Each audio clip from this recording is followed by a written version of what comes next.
નમસ્કાર, મંતવ્ય ન્યૂઝ સાથે હું છું અર્પિતા। સમાચારની શરૂઆત કરીએ પહેલા એક મહત્વના સમાચાર આવી રહ્યા છે। આજથી મધ્યાહન ભોજન યોજનાની શરૂઆત કરવામાં આવી છે। કોરોનાને કારણે આ યોજના છેલ્લા 2 વર્ષથી બંધ હતી, ત્યારે ફરી એકવાર આજે રાજ્યમાં મધ્યાહન ભોજનની યોજનાનો પ્રારંભ કરવામાં આવ્યો છે।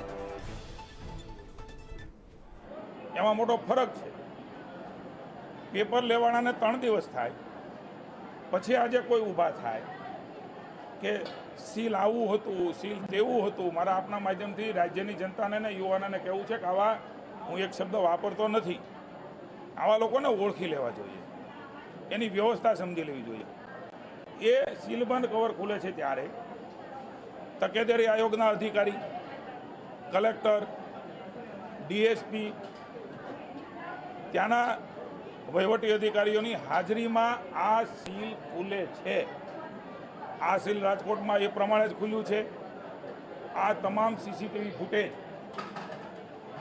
એ ડીએસપી, કલેક્ટર, તકેદારી આયોગ પાસે છે। આ પ્રકારની 3 દિવસ પછી વાત કરનાર લોકોને પૂછવા માંગુ છું કે પહેલા દિવસે તમને શું સાપ ગળી ગયા હતા, તમે શું ઝેર પી ગયા હતા? એમની સાથે નીકળી પડેલા લોકોનું કહેવા માંગુ છું, અમે સંવેદનાથી કામ કરીએ છીએ, પરીક્ષાઓ લઈએ છીએ। તમે તો હાથ પકડીને નોકરી આપી દેતા હતા, તમારી ઈચ્છા થાય ને આપી દેતા હતા, ઈચ્છા થાય કે પૈસા લેતા હતા। શિક્ષણ વિભાગમાં બેઠો છે, બઢતી બદલીના અને મહિલા શિક્ષકોના શોષણો એ કોંગ્રેસ વખતે થયા છે। તમે શું મીડિયાના મિત્રોએ ઉજાગર કર્યા છે। અમે પારદર્શકતા રીતે બદલી ભરતીના નિયમો કર્યા, ભરતીની પારદર્શકતા લેવા। કોઈ ત્રુટિ રહી જતી હોય, કોઈ એક વ્યક્તિએ કરી હોય, તે સરકાર આખી દોષિત છે। ભૂતકાળમાં એ પગલાં લીધા છે, ભવિષ્યમાં પણ લઈશું, પણ કોઈ ઘટના જ ન બને અને જે પરીક્ષાર્થી છે એમને એમ થાય કે મારું ખોટું થઈ ગયું છે, હું નહીં પાસ થાવ। હું તમામ ઉમેદવારોને કહું છું, આ ગેરરીતિ હતી, એની ઉપર ધરપકડો થઈ છે, ગેરરીતિ કરનારને એના એક્શન લેવાના છે। કોઈ પણ જાતનો પેપર આ ફૂટ્યો નથી, ઉલટાનું જે લોકોએ વાત કરી છે એમની પાસે પુરાવા ન હોય તો અમારો વિભાગ, અમારો એટલા જે કંઈ પરીક્ષા લીધી છે એ એમની ઉપર ફરિયાદ કરશે। કોઈ વાત કરી દેવી અને આટલા બધા વિદ્યાર્થીઓને, ભવિષ્યમાં પરીક્ષા આપનાર લોકોને જે પોતાની કેરિયર માટે મહેનત કરે છે, અમારા યુવાનો પાસ થવા માટે, એમની કેરિયર સાથે એમની માનસિકતા બગાડવાનો પ્રયાસ મહેરબાની કરીને કોઈએ ન કરવો જોઈએ। રાજ્યની સરકાર ઓપન છે, કોઈ પણ બાબત હોય તો અમારી પાસે આવે, અમે એ યુવાનો માટે બધું જ કરી છૂટવા તૈયાર છે, પણ ઘટના જ ન બને। 3 દિવસ 4 દિવસ પછી 2 વ્યક્તિ ઊભા થાય તો તે દિવસે શું ફરી વખત કહું છું કે છછંદર ગળી ગયા હતા? માત્ર વાતાવરણ દોડવાના પ્રયાસો મહેરબાની કરીને વિદ્યાર્થીઓને યુવાના હિતમાં નહીં કરવા જોઈએ। રાજનીતિ એક બાજુ છે, વ્યવસ્થા એક બાજુ છે અને યુવાનોનું ભવિષ્ય એક બાજુ છે। હું યુવાનોને કહું છું કે આવા લોકોને ઓળખીને એમને બરાબર રીતે સમજીને રાજ્યની ભૂપેન્દ્રભાઈની સરકાર સંવેદનાથી કામ કરે છે ત્યારે આપ બોલવણી કરજો, આપના ઉપર છોડું છું। Thank you.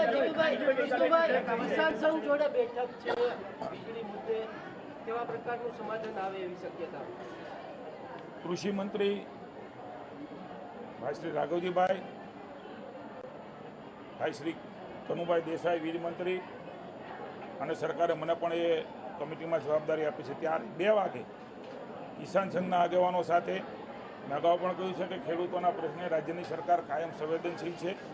જે કટોકટી સર્જાય છે, કેટલીક આપણા હાથમાં નથી હોતી વીજળી બારામાં, એ સર્જાય એમાંથી બહાર નીકળવા માટેની રાજ્યની ભૂપેન્દ્રભાઈની સરકાર એ સંવેદનાથી કામ કરી રહી છે।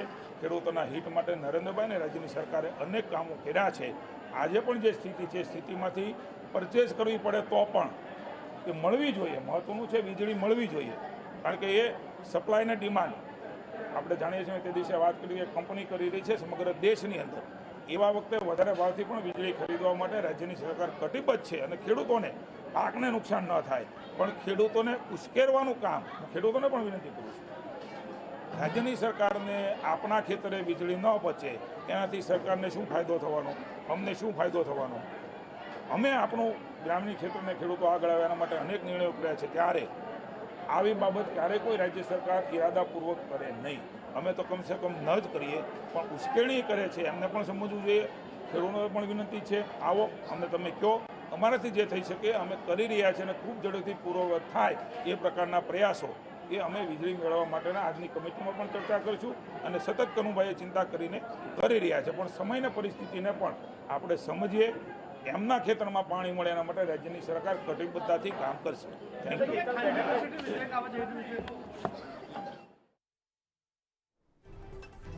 તો રાજકોટથી જીતુ વાઘાણીનું જે આપ જોઈ રહ્યા હતા, રાજકોટથી આ જીતુ વાઘાણી દ્વારા નિવેદન આપવામાં આવ્યું છે, જે મધ્યાહન ભોજનના પ્રારંભ વખતે પ્રારંભ કરવા માટે તો જીતુ વાઘાણી દ્વારા પેપર લીક કાંડ મામલે નિવેદન આપવામાં આવ્યું છે. જે સમગ્ર પેપર કાંડ મુદ્દો થયો છે તેને લઈને તેમને નિવેદન આપતા જણાવ્યું છે કે આ જે સમગ્ર મામલો છે એ પેપર લીક થયા હોવાનો નથી, પરંતુ કોપી કેસનો છે. આ સિવાય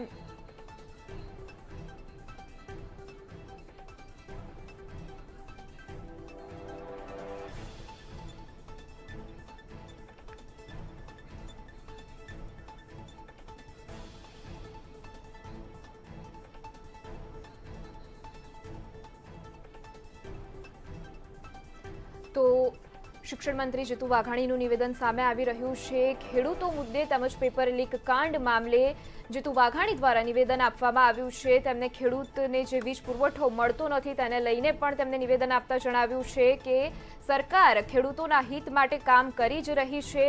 ખેડૂતોના હિત માટે સતત સરકાર કામ કરતી આવી છે અને કરતી રહેશે. તો જીતુ વાઘાણી દ્વારા વીજળી મુદ્દે નિવેદન આપવામાં આવ્યું છે. આ સિવાય જે પેપર લીક મામલે જે ઉમેદવારોનો રોષ જોવા મળ્યો છે એ મુદ્દે પણ તેમણે જણાવ્યું છે કે સમગ્ર જે ઘટના થઈ છે ગેરરીતિ નથી, પરંતુ કોપી કેસનો મામલો છે અને જે પણ આરોપી છે, દોષિત છે, તેમની સામે કાર્યવાહી જરૂરથી કરવામાં આવશે તેમ તેમણે જણાવ્યું છે. તો આ સિવાય ખેડૂતોના જે વીજ પુરવઠા મામલે જે વિરોધ છે એને લઈને પણ તેમને નિવેદન આપ્યું છે. વીજળી મુદ્દે જીતુ વાઘાણીએ નિવેદન આપતા કહ્યું છે કે ખેડૂતોના હિત માટે સરકાર સતત કામ કરી રહી છે. તો ખેડૂતોને ઉશ્કેરવાનું કામ કરવામાં આવી રહ્યું હોવાના આક્ષેપ પણ તેમના દ્વારા કરવામાં આવ્યા છે. કિસાન સંઘના આગેવાનો સાથે આજે તેમની બેઠક છે. તો ખેડૂતોના હિત માટે સતત સરકાર કામ કરી રહી છે તેમ તેમણે જણાવ્યું છે.